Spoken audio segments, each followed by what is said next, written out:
안녕하세요. 법무법인 성지 파트너스입니다. 딥페이크란 인공지능 AI 기술을 이용하여 얼굴과 음란물을 합성하여 가짜 사진 또는 영상물을 만드는 것을 말합니다. 딥페이크 제작 자체가 범죄로 간주되는 것은 아니지만 성범죄에 악용하는 사례들이 늘어나게 되면서 심각한 문제를 야기하고 있습니다. 최근 기술이 발전함에 따라 일반인들도 쉽게 딥페이크 기술을 이용해 범죄에 가담하게 되면서 관련 범죄가 급증하고 있습니다. 게다가 디지털 성범죄의 특성상 피해자가 상당히 오랜 기간 동안 고통을 받을 수 있어 강력하게 처벌하고 있으며 사회적으로 큰 이슈가 된 만큼 수사기관도 조사에 힘을 쏟고 있습니다. 참여 인원만 22만 명. 딥페이크 텔레그램 경찰 내사 착수.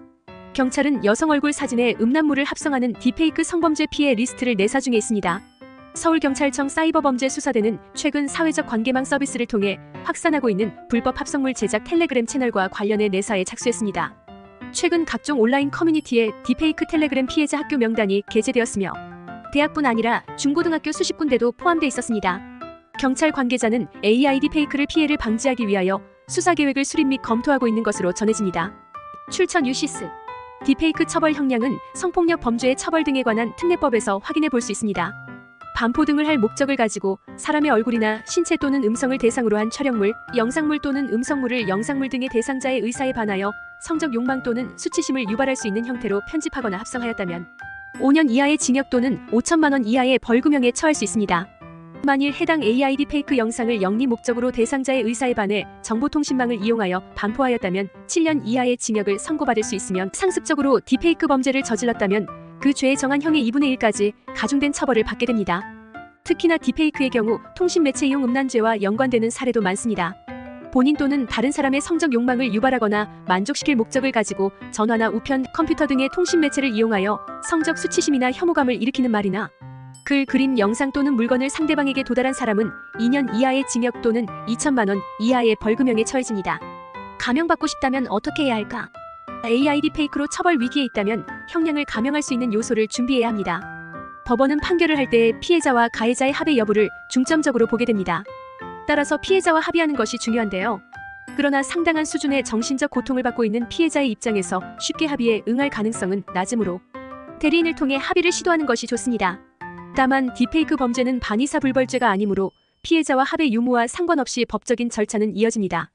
그러므로 합의 외 선처 받을 수 있는 방법에 대해서도 고민해 보아야 합니다. 양형 자료를 제출하거나 반성문 작성, 탄원서 제출, 성범죄 관련 교육 프로그램 이수 등으로 선처의 가능성을 높여야 합니다.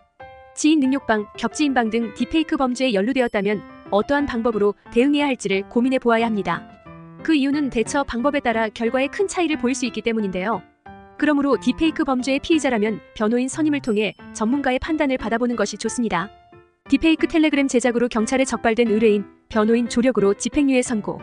의뢰인은 유명 연예인의 딥페이크 영상을 제작하고 유포하여 수사기관의 조사를 앞두고 저희 법인에 방문해 주셨습니다. 의뢰인은 호기심에 미성년자 여성의 얼굴과 신체를 합성하여 소지한 후 텔레그램에 해당 사진을 업로드하여 여러 명과 공유하였는데요. 제작한 딥페이크 영상으로 경찰에 적발된 의뢰인은 감형을 위해 조언을 구했습니다. 변호인은 먼저 곧 있을 경찰 조사를 위해 경찰의 예상 질문 및 답변에 대한 모의 조사를 진행했으며 사전 연습을 통해 당일 불리한 진술을 피할 수 있도록 조력하였습니다. 이후 형사처벌 전력이 없는 초범이라는 점과 자신의 행동을 후회하고 반성하고 있다는 점 및 가정의 생계를 유지하기 위하여 어린 나이부터 취업하여 열심히 근무하고 있는 가장이라는 점을 강조했습니다. 또한 직장 동료들이 작성해준 탄원서를 제출하여 관대한 처분을 내려줄 것을 호소했습니다. 그 결과 집행유예를 선고받아 징역형을 면할 수 있었습니다. 딥페이크 성범죄로 피해자가 늘어나자 해당 범죄를 근절하기 위해 강력한 처벌 기준을 마련해야 한다는 목소리가 거세지고 있습니다. 그러므로 AI 딥페이크 성범죄를 가한 사실이 있다면 변호인과 상담한 후 그에 따른 적절한 대처를 하시기 바랍니다. 이상 법무법인 성지 파트너스였습니다. 감사합니다.